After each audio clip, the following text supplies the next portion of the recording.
Everyone, lithium aluminium hydride reducing reagent के एफजीआई के mechanism और उसके एग्जांपल्स को हम ऑलरेडी स्टडी कर चुके हैं। लेकिन हमने एक चीज़ वहाँ पे एक लिमिटेशन कह सकते हो हमने क्या देखी थी कि lithium aluminium hydride chemoselective way में काम नहीं करता है। वो जितने भी इलेक्ट्रोफिलिक हमारे पास सबस्ट्रेट रहेंगे उन सबको रिड्यूस करता है। एसिड हो गया, अमाइड हो गया, एस्टर हो गया, कीटोन हो गया, एल्डिहाइड हो गया। अगर आप चाहते हो कि सिर्फ एक फंक्शनल ग्रुप ही रिड्यूस हो और बाकी ना हो तो वो लिथियम एल्यूमिनियम हाइड्राइड आपकी उस रिक्वायरमेंट को पूरा नहीं कर सकता था। तो क्वेश्चन ये बनता था कि इसी फैमिली का क्या हमारे पास कोई एक रिएजेंट ऐसा हो सकता है जो कीमो सिलेक्टिवली काम करे, यानी पार्शियल रिडक्शन के प्रोडक्ट हमें दे सके। तो इस क्वेश्चन का आंसर हमारे पास लिथियम एल्यूमिनियम हाइड्राइड के स्टडी में ही छिपा हुआ था।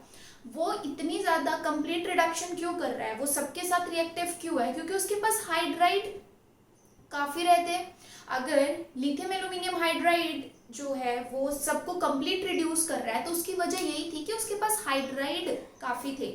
तो अगर हम हाइड्राइड्स को ही वहां से रिप्लेस कर दे और किसी और ग्रुप को रख दे तो हमारा इस प्रॉब्लम का सॉल्यूशन छिपा हुआ था इसी बात में। तो दैट्स वाई हमने यहाँ पे नेक्स्ट दो रिएजेंट लिखे हुए हैं derivative of lithium aluminium hydride, जिसमें हाइड्राइड के नंबर को कम कर दिया गया है, किसी और ग्रुप को रख दिया गया है। तो जब हाइड्राइड ही नहीं रहेगा तो रिडक्शन भी कंप्लीट नहीं होगी। So let's start. देखिए हमने यहाँ पे लिथियम एल्यूमिनियम हाइड्राइड के डेरिवेटिव में फर्स्ट जो रिएजेंट यहाँ रखा है उसमें देखो लिथियम है, एल्यूमिनियम भी है, हाइड्राइड भी है, लेकिन यहाँ पे टर्शियरी ब्यूटॉक्सी ग्रुप रख दिए गए हैं तीन, यानी तीन हाइड्राइड को रिप्लेस करके एल्कोक्सी ग्रुप रखा है। और एल्कोक्सी में यहाँ टर्शियरी ब्यूटाइल है। सेकेंड रिएजेंट बिल्कुल सेम है लेकिन टर्शियरी ब्यूटाइल के कंपैरिजन में थोड़ा सा स्मॉल ग्रुप यहाँ पे रखा गया है, इथॉक्सी ग्रुप। तो आप ये बात समझ रहे हो कि यहाँ पे हमने स्टेरिक हिंड्रेंस के बेसिस पे भी देखा कि उसका भी फर्क पड़ रहा है या नहीं। टर्शियरी ब्यूटाइल हमारे पास स्टेरिकली हिंडर्ड बल्कि ग्रुप है तो उसके साथ कैसी रिएक्टिविटी शो कर रहा है वो हम यहाँ देखेंगे। और इथॉक्सी उसके कंपैरिजन में थोड़ा स्मॉल है और स्टेरिकली कम हिंडर्ड है तो उसकी क्या रिएक्टिविटी रहेगी वो हम यहाँ डिस्कस करेंगे। Okay, so let's start. देखिए जो हमारे पास ये फर्स्ट डेरिवेटिव हमने लिखा है जिसमें टर्शियरी ब्यूटॉक्सी ग्रुप को हम यूज कर रहे हैं, उसमें रिएक्टिविटी एक देखी गई है एसिड क्लोराइड के केस में, और एसिड क्लोराइड को रिड्यूस करता है only up to aldehyde. Okay, complete reduction नहीं होती है क्योंकि इसके पास जब हाइड्राइड ही एक रहेगा तो ऑब्वियस सी बात है एक हाइड्राइड डोनेट करके क्लोरीन यहाँ से बाहर जाएगा तो एल्डिहाइड ही बनेगा, तो इसका कंप्लीट रिडक्शन नहीं होता है। और इसकी जगह अगर लिथियम एल्यूमिनियम हाइड्राइड होता तो वो एसिड क्लोराइड को कंप्लीट अल्कोहल में कन्वर्ट कर देता है। ओके, तो नेक्स्ट अब हमारे पास यहाँ पे एसिड क्लोराइड हो गया। नेक्स्ट जो सबस्ट्रेट है जिसपे ये रिएजेंट काम करता है वो है एल्डिहाइड या फिर कीटोन। ठीक है, और एल्डिहाइड और कीटोन को सिर्फ एक हाइड्राइड की जरूरत होती है कंप्लीट रिडक्शन के लिए। तो एल्डिहाइड और कीटोन को अगर ये रिएजेंट दिया जाता है तो वो किस में रिड्यूस हो जाता है, अल्कोहल में। इसके अलावा एस्टर, एमाइड या बाकी जो भी फंक्शनल ग्रुप है, नाइट्राइल, नाइट्रो, इस तरीके के फंक्शनल ग्रुप पे ये हमारे पास जो रिएजेंट है लिथियम एल्यूमिनियम हाइड्राइड का डेरिवेटिव है, लिथियम एल्यूमिनियम हाइड्राइड है but with tertiary butoxy, tri tertiary butoxy groups. तो ये रिएजेंट बाकी फंक्शनल ग्रुप पे काम नहीं करता है, इस बात का ध्यान रखिएगा। क्यों नहीं करता है पहली बात आपको यहाँ बताते हैं, इसकी एक्सप्लेनेशन। एसिड क्लोराइड हो गया, एल्डिहाइड हो गया, कीटोन हो गया, इनका नेचर अपने आप में इलेक्ट्रोफिलिक काफी होता है।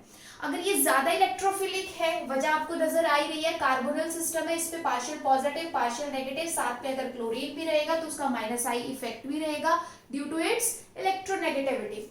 तो अगर हमारे पास जो ग्रुप ऑलरेडी, जो फंक्शनल ग्रुप ऑलरेडी इलेक्ट्रोफिलिक है उस पे तो ये रिएजेंट सिंगल जो भी रिडक्शन है या सिंगल हाइड्राइड डोनेशन है वो करके अपने न्यूट्रल फॉर्म में चला जाता है और आपको प्रोडक्ट दे देता है। बट इसके बाद के जो होंगे वो इलेक्ट्रोफिलिक लेवल उनका कम होता जाता है, एस्टर हो गया, एमाइड हो गया, तो उस केस में ये रिएक्टिव नहीं होता। दूसरी बात, टर्शियरी ब्यूटॉक्सी ग्रुप साथ में रहेगा तो इसका बल्कीनेस बढ़ जाएगा, बल्कीनेस बढ़ेगा तो इसे जब अपना हाइड्राइड डोनेट करना होगा तो दिक्कत आएगी, क्योंकि न्यूक्लियोफिलिक नेचर के लिए या न्यूक्लियोफाइल को सही से काम करने के लिए स्टेरिक हिंड्रेंस कम से कम चाहिए होती है। ये न्यूक्लियोफाइल की प्रॉपर्टीज में आता है। ओके, तो हमारे पास ये रिएजेंट सिर्फ इन दो फंक्शनल सॉरी तीन आप कह सकते हो, अगर इसे एक साथ कहना है तो आप कार्बोनिल सिस्टम कह सकते हो। तो हमारे पास एसिड क्लोराइड पे और कार्बोनिल सिस्टम पे ये रिडक्शन करता है। आपको एसिड क्लोराइड से एल्डिहाइड मिलेगा और कीटोन और एल्डिहाइड अगर रहेगा तो उससे मिल जाएगा एल्कोहल, यानी सिंगल स्टेप रिडक्शन। ओके, अब हम देखते हैं इस दूसरे रिएजेंट की तरफ कि इसने क्या डिफरेंस क्रिएट किया। टर्शियरी ब्यूटॉक्सी ग्रुप को हटा के अगर हम इथॉक्सी ग्रुप रखेंगे तो उससे क्या चेंज आया। उससे चेंज ये आया कि एसिड क्लोराइड को तो ये यहाँ भी रिड्यूस करेगा, और बात फिर से वही है कि इसके पास अभी भी एक ही हाइड्राइड है, सिंगल हाइड्राइड है। तो एसिड क्लोराइड को ये भी सिर्फ एल्डिहाइड तक ही रिड्यूस कर सकता है। एल्डिहाइड कीटोन को ये अल्कोहल तक रिड्यूस कर देगा, क्योंकि एल्डिहाइड कीटोन को एक हाइड्राइड मिल जाए तो वर्कअप के बाद वो अल्कोहल ही बनेगा। एस्टर को ये रिड्यूस करता है, जो फर्स्ट आपके पास डेरिवेटिव था वो रिड्यूस नहीं करता।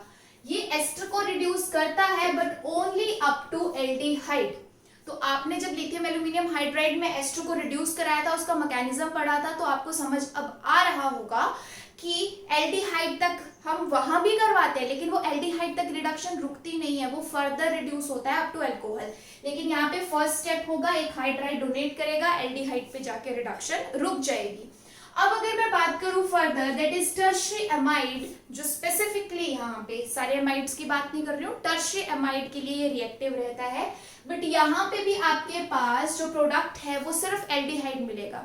लिथियम एल्यूमिनियम हाइड्राइड में जैसे आपने लो टेम्परेचर पे, फ्रीजिंग टेम्परेचर पे बात करी थी कि जब वो इंटरमीडिएट हमारे पास फ्रीज हो जाता है तो आपको एल्डिहाइड का प्रोडक्ट भी दे सकता है। एग्जैक्टली ये रूम टेम्परेचर पे वो कंडीशन प्रोवाइड कर रहा है कि टर्शियरी अमाइड को जब ये रिएजेंट के साथ आप रिड्यूस करेंगे तो इसकी रिडक्शन होगी, बट अमीन में नहीं होगी, कंप्लीट रिडक्शन नहीं होगी, सिर्फ एल्डिहाइड तक ही आपको इसका फाइनल प्रोडक्ट मिलेगा।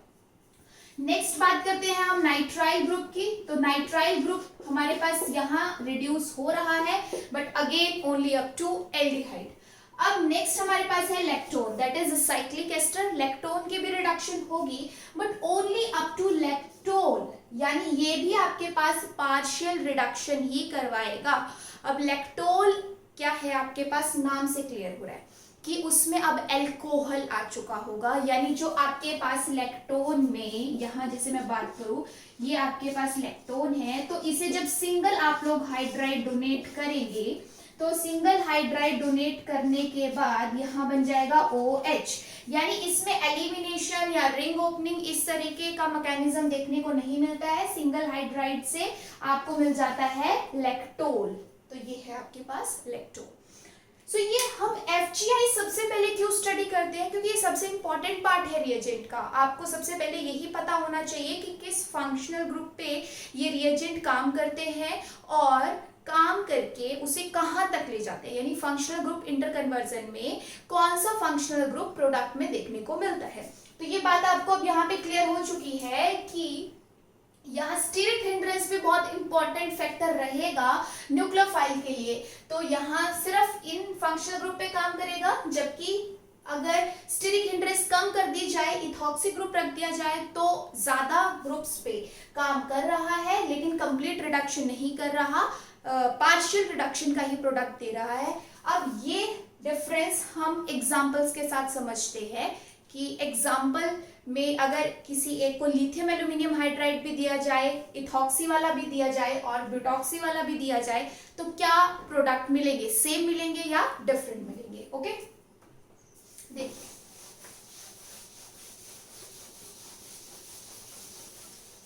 सपोज आपके पास ये एग्जांपल है यहाँ पे लैक्टोन का।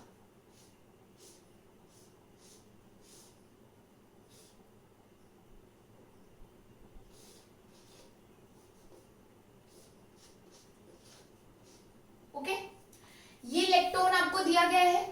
इस लैक्टोन को अगर मैं यहाँ तीन अलग अलग रिएजेंट दूं तो मुझे तीन अलग अलग प्रोडक्ट्स देखने को मिलेंगे। फर्स्ट मैंने यहाँ पे प्रोवाइड कराया lithium aluminium hydride,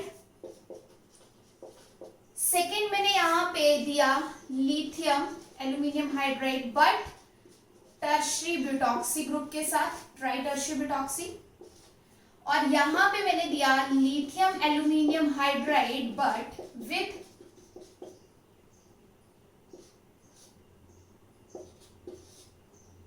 try ethoxy group. Okay, यानी तीनों रिएजेंट जो अभी तक हमने स्टडी किए हैं उनकी बात मैं यहाँ पे कर रही हूँ। अब देखिए आपके सबस्ट्रेट में सबसे पहली बात हमें ये चेक करना है कि फंक्शनल ग्रुप कौन सा प्रेजेंट है। तो फंक्शनल ग्रुप हमारे पास यहाँ पे क्या है, lactone. Lithium aluminium hydride lactone को रिड्यूस करता है और उसे कन्वर्ट करता है किसमें, डायोल में। जो इथॉक्सी वाला आपके पास रिएजेंट है वो यहाँ रिड्यूस करेगा but only up to lactone. लेकिन जो ब्यूटॉक्सी वाला आपके पास रिएजेंट हमने लिया था ब्यूटॉक्सी के साथ, वो लैक्टोन पे काम नहीं करता, सो नो रिएक्शन।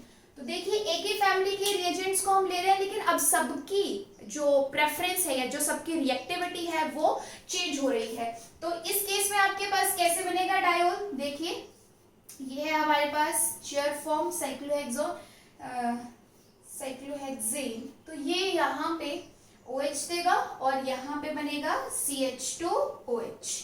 ये कैसे बन रहा है ये ऑलरेडी आपको प्रीवियस वीडियोस में बता दिया गया है, नो रिएक्शन। और अगर मैं बात करूं लैक्टोल की, तो लैक्टोल में आपके पास रिंग ओपनिंग नहीं होगी और ये यहाँ पे बनाएगा OH और ये ऐसे रहेगा, दिस इज लैक्टोल।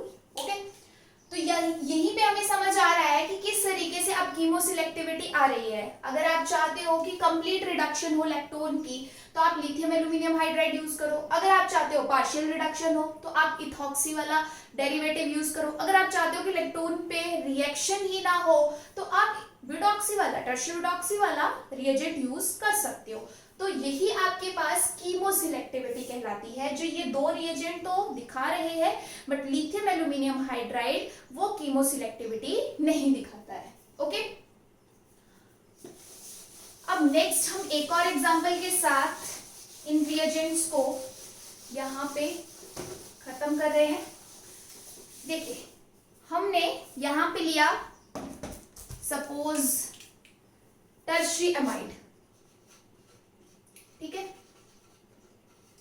टर्शियरी अमाइड के साथ अगर मैं यहाँ पे अगेन तीनों रिएजेंट यूज करूं तो मेरे पास जो लिथियम एल्यूमिनियम हाइड्राइड होगा, ठीक है, टर्शियरी अमाइड में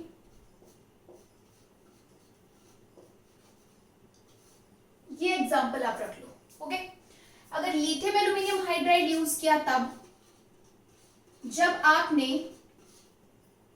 इथॉक्सी वाला रिएजेंट यूज किया तब, और जब आपने ब्यूटॉक्सी वाला रिएजेंट यूज किया तब क्या डिफरेंस देखने को मिलेगा। लिथियम एल्यूमिनियम हाइड्राइड को अगर आप रूम टेम्परेचर पे एमाइड के साथ ट्रीट करवाएंगे तो ऑब्वियस सी बात है वो किस में कन्वर्ट हो जाएगा, अमीन में। यानी आपके पास ये N और यहाँ पे आ जाएंगे H और ये, राइट, अमीन बन गया। आपके पास ये कार्बोनल सिस्टम चला जाएगा। अगर इथॉक्सी वाला आपने यूज किया है, अभी आपको बताया है, तो वो टर्शियमाइड पे काम करता है बट रिडक्शन करेगा ओनली अप टू एल्डिहाइड, क्योंकि उसमें ये अमीन वाला पार्ट जो होता है, जो ये नाइट्रोजन सब्स्टिट्यूटेड नाइट्रोजन है, टर्शियरी वाला पार्ट ये रिमूव हो जाता है, एलिमिनेशन देखने को मिलेगी। तो उसमें आपको क्या मिल जाएगा, एल्डिहाइड। और अगर तीसरे रिएजेंट की बात करूं तो वो अमाइड पे रिडक्शन करता ही नहीं है, तो यहाँ पे नो रिएक्शन।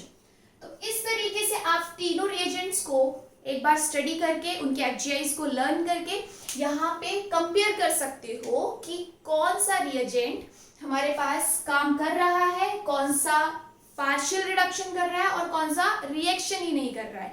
तो इससे आपके पास रिएजेंट्स आपको बहुत अच्छे से लर्न हो जाते हैं, उनके एचआईज दिमाग में बहुत अच्छे से बैठ जाते हैं, क्योंकि जब कंपैरिजन साथ में आता है तो यहाँ पे आप 3 रिएजेंट्स को कर सकते हो। अदरवाइज आप एक सिंगल एग्जाम्पल करते जाओगे तो आपके कंफ्यूजन हो सकता है।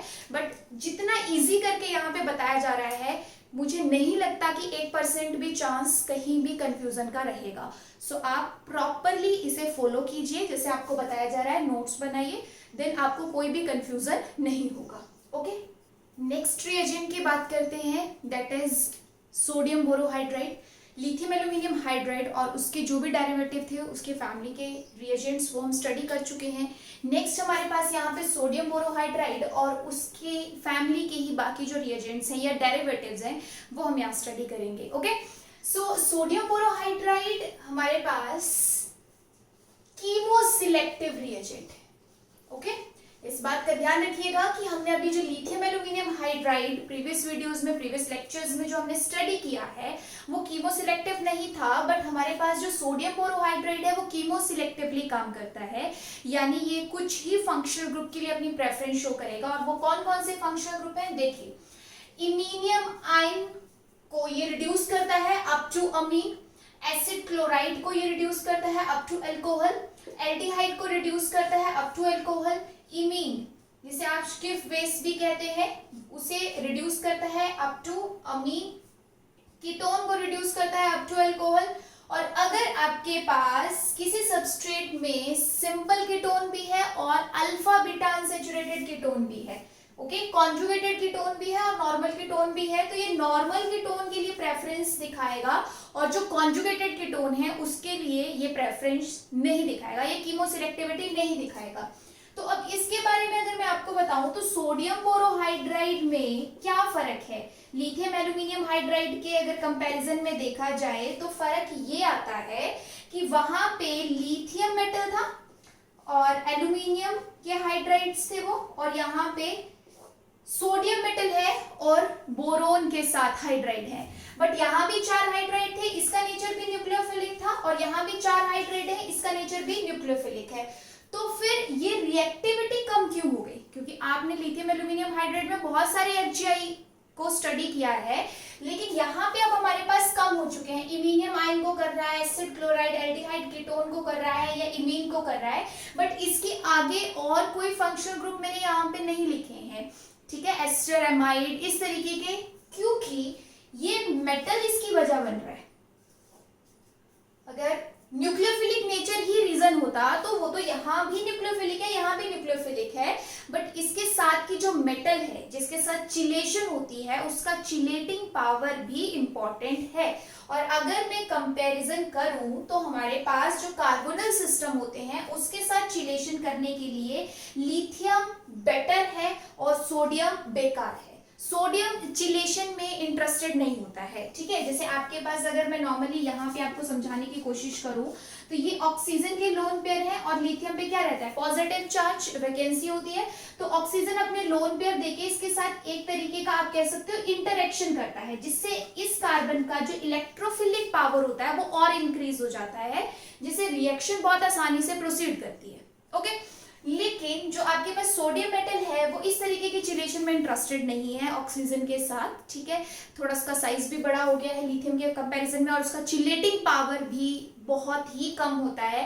तो जब वो चिलेशन ही नहीं करेगा और आपके पास सपोज इस तरीके से एस्टर है, तो एस्टर का तो वैसे ही कार्बोनिल जो एस्टर का CO बॉन्ड है उसका इलेक्ट्रोफिलिक पावर कम होता है। क्यों? क्योंकि ऑक्सीजन अपने लोन पेयर देके यानी कॉन्जुगेशन वाली प्रॉपर्टी क्रिएट कर देता है, और जहां कॉन्जुगेशन आएगा वहां इलेक्ट्रोफिलिक पावर कम ही होगा। ओके, जब खुद में ही अपना ही सिस्टम उसे इलेक्ट्रॉन दे रहा है तो वो बाहर से इलेक्ट्रॉन लेने की पावर ज्यादा क्यों रखेगा? जब जो भी दिक्कत इसे हो रही है, इलेक्ट्रॉन्स की कमी फील हो रही है ना, तो अपना सिस्टम इसे इलेक्ट्रॉन दे रहा है, जब अपना सिस्टम इसे इलेक्ट्रॉन दे देगा तो वो बाहर वाले से क्यों मांगेगा? इसलिए इसकी इलेक्ट्रोफिलिक पावर, एस्टर हो गया, एमाइड हो गया, उसमें नाइट्रोजन दे रहा है तो उनकी कम होती जाती है।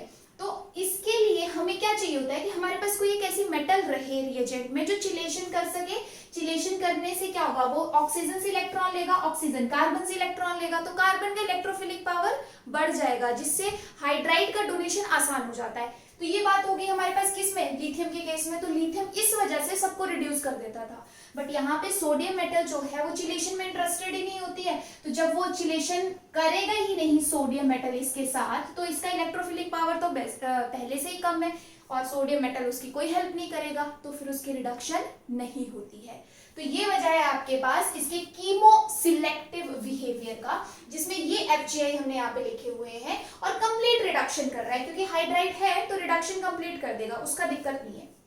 लेकिन ये 5th पॉइंट और ये 6th पॉइंट आप ध्यान में रखिएगा कि अगर सिंपल कीटोन है और कॉन्जुगेटेड कीटोन है तो वो कीटोन को अल्कोहल में रिड्यूस करेगा, लेकिन कॉन्जुगेटेड कीटोन को रिड्यूस नहीं करेगा अगर 1 इक्विवेलेंट ही दिया है तो। अगर बहुत ही एक्सेस में दे रखी है कंडीशन तो अलग बात है, लेकिन अभी हम यहाँ पे 1 इक्विवेलेंट के साथ ही सारी चीजें स्टडी कर रहे हैं, और इसका भी आपको एक्सप्लेनेशन में देती हूँ। अभी हमने बताया कि इसका नेचर क्या है, न्यूक्लियोफिलिक। अगर इसका नेचर न्यूक्लियोफिलिक है और दो इससे कीटोन मिल रहे हैं, एक कॉन्जुगेटेड कीटोन और एक सिंपल कीटोन, तो अभी आपको बताएगी ये बात कि जहां कॉन्जुगेशन आ जाती है वहां इलेक्ट्रोफिलिक पावर कम हो जाती है। तो अगर अपने ही सिस्टम में कॉन्जुगेशन रहेगी तो इसकी इलेक्ट्रोफिलिक पावर कम होगी, तो ऑब्वियस सी बात है जो आपके पास सोडियम बोरोहाइड्राइड है वो सिंपल कीटोन को ही प्रेफरेंस देगा रादर देन कॉन्जुगेटेड कीटोन। तो ये वजह है हमारे पास इसके कीमोसिलेक्टिव बिहेवियर की कि खुद न्यूक्लियोफिलिक होता है बट सोडियम मेटल चिलेशन में इंटरेस्टेड नहीं होती है, इसलिए वो बहुत सारे फंक्शनल ग्रुप की रिडक्शन नहीं करता है। ओके, नेक्स्ट सोडियम बोरोहाइड्राइड के साथ सीरियम ट्राइक्लोराइड यहां दिया गया है एक रिएजेंट कॉम्बिनेशन। ठीक है, अब ये रिएजेंट कॉम्बिनेशन थोड़ा सा अलग तरीके से काम करता है, इसे लुचिस रिएजेंट भी कहा जाता है। इंपॉर्टेंट है, पूछा जाता है पेपर में।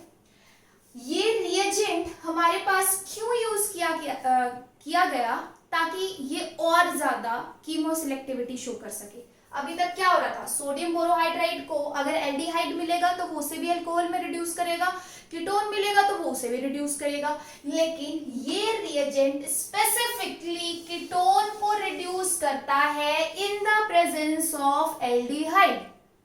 ये इसकी सबसे इंपॉर्टेंट सिंथेटिक यूटिलिटी है। लुचिस रिएजेंट को क्यों बनाया गया, क्यों इस रिएजेंट का यूज किया गया, ताकि अगर हमारे पास किसी एक सबस्ट्रेट में एल्डिहाइड भी हो और कीटोन भी हो तो वो सिर्फ कीटोन को रिड्यूस करेगा इनटू अल्कोहल, वो एल्डिहाइड को रिड्यूस नहीं करेगा, and this is known as chemoselectivity. अगर आपको ऐसा रिक्वायरमेंट है किसी सबस्ट्रेट में कि एल्डिहाइड है कीटोन है लेकिन कीटोन रिड्यूस होना चाहिए, एल्डिहाइड को कोई फर्क नहीं पड़ना चाहिए, तो आप इस रिएजेंट को वहां यूज कर सकते हैं। This is the most important synthetic utility of Lütjes reagent. Okay. इसके अलावा एक और चीज भी देखी गई कि अगर आपके पास सबस्ट्रेट में एक कॉन्जुगेटेड कीटोन है, अल्फा बीटा अनसैचुरेटेड कीटोन है और एक सिंपल कीटोन है, तो वो कॉन्जुगेटेड कीटोन की रिडक्शन करेगा, उसे अल्कोहल में कन्वर्ट करेगा, एलाइलिक अल्कोहल 1-2 एडिशन ही करेगा, डबल बॉन्ड की रिडक्शन नहीं करेगा, तो उसमें आपके पास alpha beta unsaturated ketone allylic alcohol में कन्वर्ट हो जाएगा, बट जो सिंपल कीटोन है उसकी फिर वो रिडक्शन नहीं करेगा। आगे बात समझ, तो ये इसकी इंपॉर्टेंट सिंथेटिक यूटिलिटी, और इसकी भी एक्सप्लेनेशन देती हूँ। देखो यहाँ और यहाँ दोनों बिहेवियर डिफरेंट हो रहे हैं। अगर सिंपल सोडियम बोरोहाइड्राइड लोगे तो वो कॉन्जुगेटेड कीटोन की प्रेजेंस में कीटोन को चूज करेगा, और अगर लुचिस रिएजेंट लोगे तो वो कॉन्जुगेटेड कीटोन को प्रेफरेंस देगा ओवर सिंपल कीटोन। क्यों? क्योंकि इसमें जो आपके पास ये सीरियम मेटल है ये चिलेशन में इंटरेस्टेड है, इसका चिलेटिंग पावर बहुत बढ़िया होता है। जो सोडियम मेटल यहाँ चिलेशन नहीं कर पा रहा था, ये चिलेटिंग रिएजेंट का काम नहीं कर पा रहा था, वो चिलेशन ये आपके पास मेटल आयन यहाँ पे शो करता है, और अगर ये शो करेगा चिलेशन, इसका क्या मतलब हुआ कि ये कॉन्जुगेटेड कीटोन, यानी कॉन्जुगेटेड कीटोन जिसका इलेक्ट्रोफिलिक पावर जो है वो थोड़ा कम है, उसे प्रेफरेंस देगा। यहाँ पे ये न्यूक्लियोफिलिक था तो ये मोर इलेक्ट्रोफिलिक को चूज कर रहा था, अब यहाँ पे ये जो मोर न्यूक्लियोफिलिक है उसे चूज कर रहा है, क्योंकि अब खुद इसका नेचर इलेक्ट्रोफिलिक हो चुका है। तो मैंने आपको फर्स्ट लेक्चर में ये बात क्लियर कर दी थी कि अगर आपने रिएजेंट का नेचर समझ लिया कि उसका खुद का नेचर कैसा है, तो उसकी तुम्हें हर एफजीआई समझ में आएगी कि क्यों वो एक को प्रेफरेंस दे रहा है और दूसरे को नहीं दे रहा। और वही चीज मैं तुम्हें यहाँ एक्सप्लेन भी कर रही हूँ कि सोडियम बोरोहाइड्रेट खुद न्यूक्लियोफिलिक है, तो इसलिए उससे अगर इस तरीके का ऑप्शन मिलेगा तो वो इलेक्ट्रोफिलिक वाले सबस्ट्रेट को चूज करेगा। और यहाँ पे अब क्या हो गया, सीरियम आयन आ चुका है चिलेशन के लिए, अब वो खुद इलेक्ट्रोफिलिक नेचर इसके कंपैरिजन में शो करने लगा है, तो वो किसे चूज करेगा, जो थोड़ा सा इलेक्ट्रॉनिकली रिच होगा या जिसका नेचर थोड़ा सा न्यूक्लियोफिलिक होगा कंपैरेटिवली। दैट्स व्हाई ये बहुत इंपॉर्टेंट चीज आपके पास सामने आई है कि सिंपल सोडियम बोरोहाइड्राइड दोनों में से कीटोन को प्रेफरेंस देता है, और लुचियस रिएजेंट रहेगा तो वो कॉन्जुगेटेड कीटोन को प्रेफरेंस देता है। ओके, और कीटोन की रिडक्शन ओवर एल्डिहाइड ये सबसे इंपॉर्टेंट इसकी सिंथेटिक यूटिलिटी है, इसे जरूर ध्यान में रखिएगा। सो अब हम स्टार्ट करते हैं इनके एग्जाम्पल्स। एग्जाम्पल देखिए, ये टिफर 2019 में इस तरीके का क्वेश्चन पूछा गया था आपसे। ये सबस्ट्रेट दिया था और एरोपी कंडीशन दी थी। तो जब भी आपको रिएजेंट वाला क्वेश्चन रहेगा, सबसे पहला हमारा जो ध्यान है वो जाता है कि कौन सा फंक्शनल ग्रुप प्रेजेंट है। देखो यहाँ पे एल्डिहाइड है, यहाँ पे कीटोन है, यहाँ कॉन्जुगेटेड एल्डिहाइड है, और आपको मालूम है कि लुचियस रिएजेंट अगर एरो पे दिया रहेगा तो वो कीटोन को प्रेफरेंस देगा ओवर एल्डिहाइड। तो चाहे कॉन्जुगेटेड एल्डिहाइड है चाहे सिंपल एल्डिहाइड है, वो एल्डिहाइड की रिडक्शन नहीं करेगा, वो किसे चूज करेगा, कीटोन को। दैट्स व्हाई आपके पास यहाँ पे जो प्रोडक्ट बना उसमें कीटोन की रिडक्शन होगी अप टू अल्कोहल, और बाकी जो भी फंक्शनल ग्रुप थे वो एज इट इज रहेंगे, उन्हें कोई फर्क नहीं पड़ेगा। ये बात समझ। तो आपके पास यहाँ पे लुचियस रिएजेंट में ये जो आपका कीटोन है सिर्फ यही रिड्यूस हुआ, बाकी जो एल्डिहाइड थे उनकी रिडक्शन नहीं होगी। तो इतना सिंपल क्वेश्चन आपके पास था, और जिसने भी ये रिएजेंट पढ़ रखे हैं उसके लिए 2 सेकंड का भी काम नहीं था। ऑलराइट, एक और एग्जांपल आपके पास मैं सामने रख रही हूँ। देखो इसमें आपके पास क्या है, एक सिंपल कीटोन है और एक आपके पास कॉन्जुगेटेड कीटोन है। ओके, और एक बार मैंने यहाँ क्या किया है, सोडियम बोरोहाइड्राइड दिया, और एक बार मैंने यहाँ पे सोडियम बोरोहाइड्राइड के साथ सीरियम क्लोराइड दिया, यानी लुचियस रिएजेंट दिया है। तो अब दोनों की प्रेफरेंस डिफरेंट होगी या नहीं, अभी बढ़ चुके हैं आप। देखिए सोडियम बोरोहाइड्राइड रहेगा तो कीटोन और कॉन्जुगेटेड कीटोन में से वो किसे चूज करेगा, यहाँ पे कीटोन को। और जब आपके पास लुचियस रिएजेंट रहेगा तो कॉन्जुगेटेड कीटोन और सिंपल कीटोन में से वो किसे चूज करेगा, कॉन्जुगेटेड कीटोन को। दैट्स व्हाई दोनों का प्रोडक्ट डिफरेंट बनेगा। देखो अगर कीटोन की ही रिडक्शन होगी तो कीटोन आपका किस में कन्वर्ट हो गया, अल्कोहल में, बट जो कॉन्जुगेटेड सिस्टम था वो एज इट इज रहेगा, उसे कोई फर्क नहीं पड़ेगा। अगर आपके पास लुचियस रिएजेंट दिया है तो वो चूज करेगा किसे, कॉन्जुगेटेड कीटोन को, और कॉन्जुगेटेड कीटोन अगर रहेगा रिडक्शन के लिए तो जो सिंपल कीटोन है उसे कोई फर्क नहीं पड़ेगा, और इसी को हम कहते हैं कीमो सिलेक्टिविटी। देखिए तो इस एग्जांपल में हमें ये कंसेप्ट क्लियर हो गया कि हमारे पास सोडियम बोरोहाइड्राइड सिर्फ कीटोन को प्रेफरेंस देगा, कॉन्जुगेटेड को नहीं, और लुचियस रिएजेंट कॉन्जुगेटेड को प्रेफरेंस देगा, सिंपल कीटोन को नहीं। डबल बॉन्ड को कोई फर्क नहीं पड़ेगा, वो एज इट इज रहेगा, तो उसकी टेंशन आप मत लेना। बस यहाँ जो कार्बोनिल सिस्टम है वो अल्कोहल में कन्वर्ट होंगे, बट दोनों डिफरेंट वाले होंगे, इसमें कीटोन का, इसमें कॉन्जुगेटेड कीटोन का। ओके